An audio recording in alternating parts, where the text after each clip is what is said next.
Hello again and welcome back to the channel. Richard back here again with another video.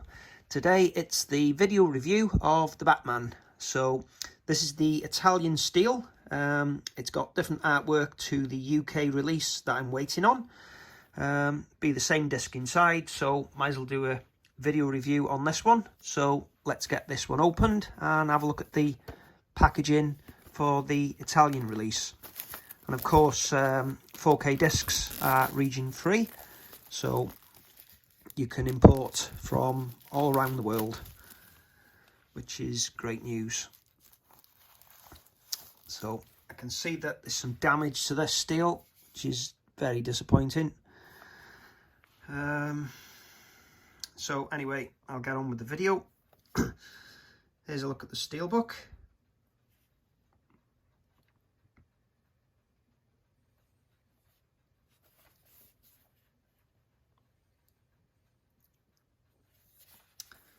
Okay, look at the spine.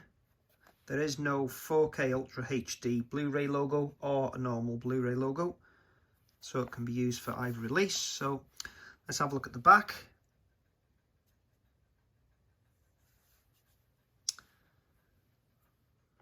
Okay, so we can see this has got Dolby Vision and Dolby Atmos. It's 176 minutes long.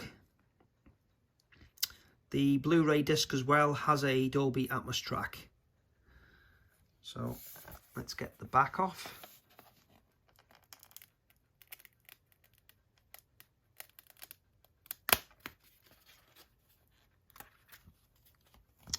Okay, so there's the rear artwork.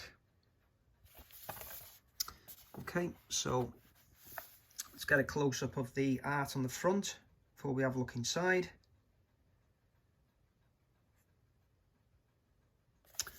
Okay, so we have a flyer inside.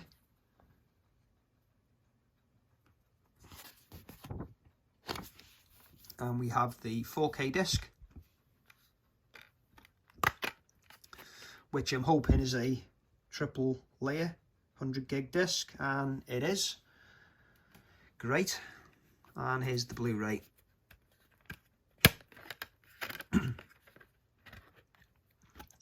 So there's the Blu-ray disc.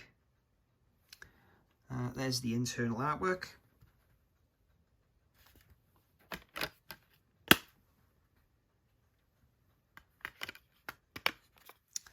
Okay, and there's a closer look at the 4K disc.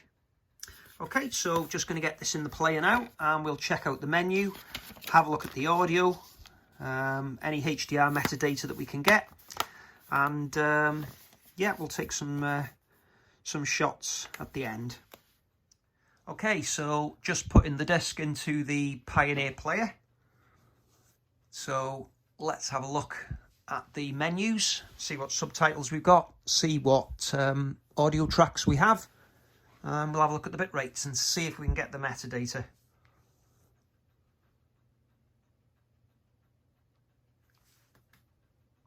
Okay, just waiting on the disc to load.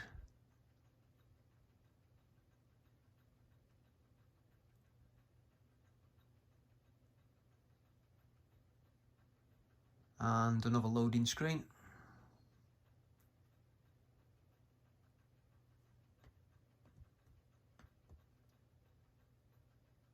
And then we get the Warner logo. So we can't skip this. Can we fast forward? Nope.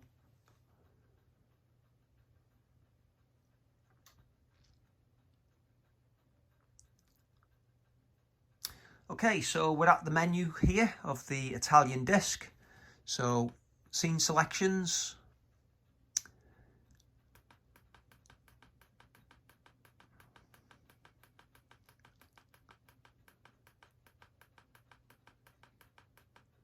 Okay, so 2 hour 56 minute long film. We have 18 chapters. The audio tracks. We have an English Dolby Atmos, English Dolby Digital 5.1, English Descriptive Audio US, English Descriptive Audio UK, French, German Dolby Atmos, German Dolby Digital 5.1, and then German audio description, Italian Dolby Atmos, Italian Dolby Digital, and Spanish. We'll have a look at the options via the audio key to see what the tracks are made of, to see if they're DTS or if they're Dolby Digital. Quite a lot of soundtracks here, so that's going to be eaten into the disc. I'll be very surprised if it offers 90 megabytes a second like Kino Lorber's spaghetti western films. Would love it, but it's not going to happen. Subtitles. So this is a list of what we've got. Hopefully this will help you decide if this release is for you.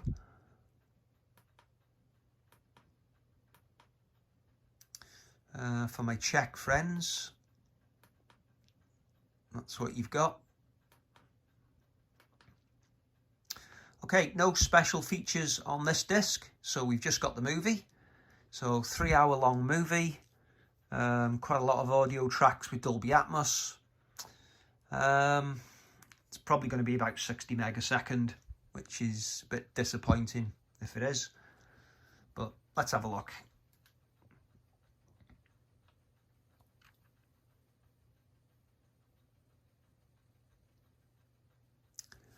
Okay.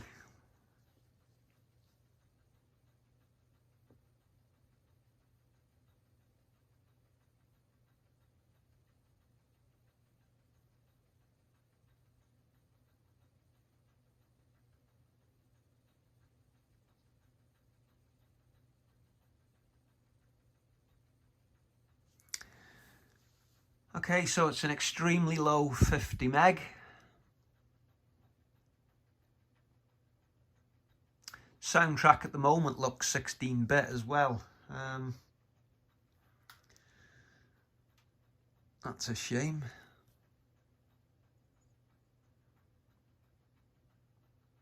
We'll skip forward though. We'll have a look. Okay, it's shooting up to 4,000 kilobytes a second, so it's 24-bit. It's 24. Just not much happening on the sound front. So let's skip forward. Okay, so it's a very low 49 meg a second. Let's skip again.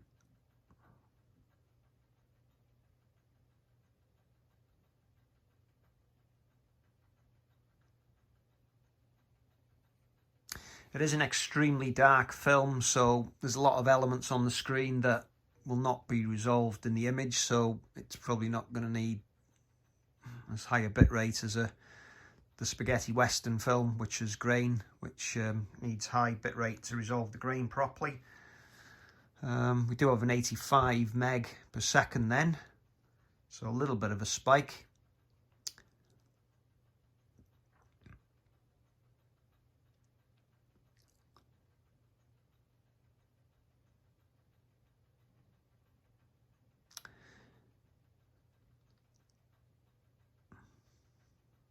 Okay, let's try and get some action on the screen.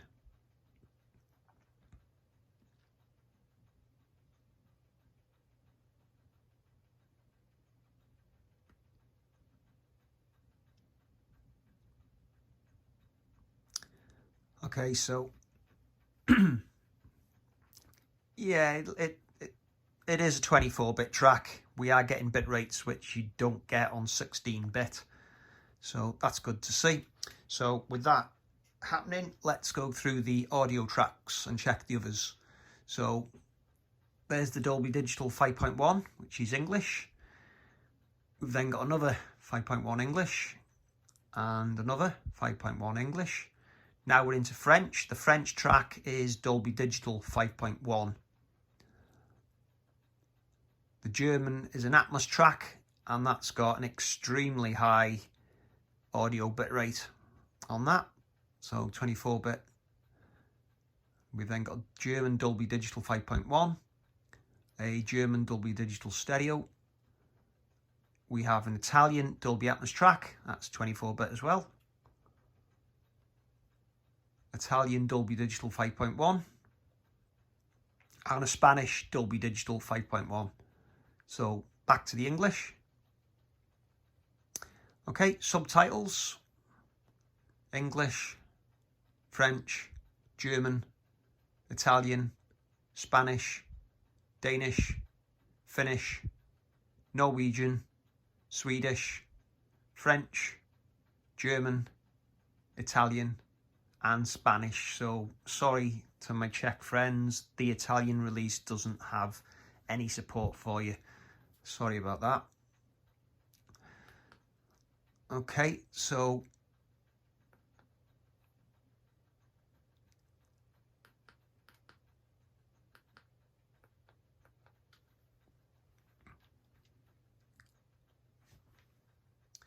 we're going to have a look at the HDR metadata now. So there it is. We can see it's a 1000 nit mastered transfer. It's got a max CLL level of 413 nits, which is just above SDR quality. And the max frame average is a very low 65 nits. So it's going to be extremely dark in most of the picture. So that's a look at the disc. Just going to take some screenshots of it now and show you how it looks.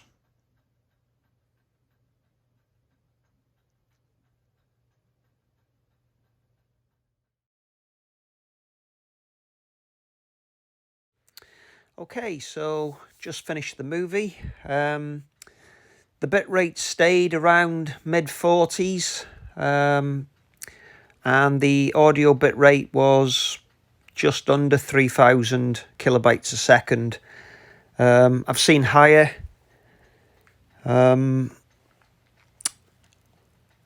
It's hard to explain whether I would call this a reference title. Seen a lot of reviews around giving it 5 out of 5. It's a very, very dark film. The HDR levels go rarely above SDR quality. There's a few scenes which shine, which you'll see in these pictures. There's not much pop. The close-ups don't seem to be that fine. I think it's basically the way it's been shot. So again, it's hard to say what's reference and what isn't, because it is true to the director's vision. Like that shot there, it didn't have that much detail on the picture. It should have shone like, you know, like Blade Runner 2049, if you know what I mean. You expect the neon lights to shine. It just didn't have that pop for me. I tried the HDR10 and the Dolby Vision, so it wasn't that. It's just the way it's shot.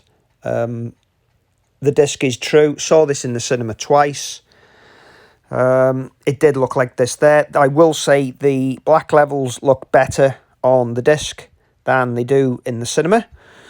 I felt the black levels were quite washed out in the cinema. I was looking forward to it on the disc, but I'm a bit let down because I did feel I wanted a bit more HDR pop, but obviously with the bit rates that we saw at the beginning, the HDR metadata, it wasn't that high. So it's hard to judge. Yeah, my personal view is I probably wouldn't give it 5 out of 5. I'd obviously keep that for titles which show the format off a bit more and have that great HDR10 and Dolby Vision. But yeah, it's a good transfer. I'm yet to have a look at the Blu-ray to see if it is worth upgrading. But that's how it is. Yeah, if you like the video, please give us a like and comment, and please subscribe for more, and I'll see you again soon. Goodbye.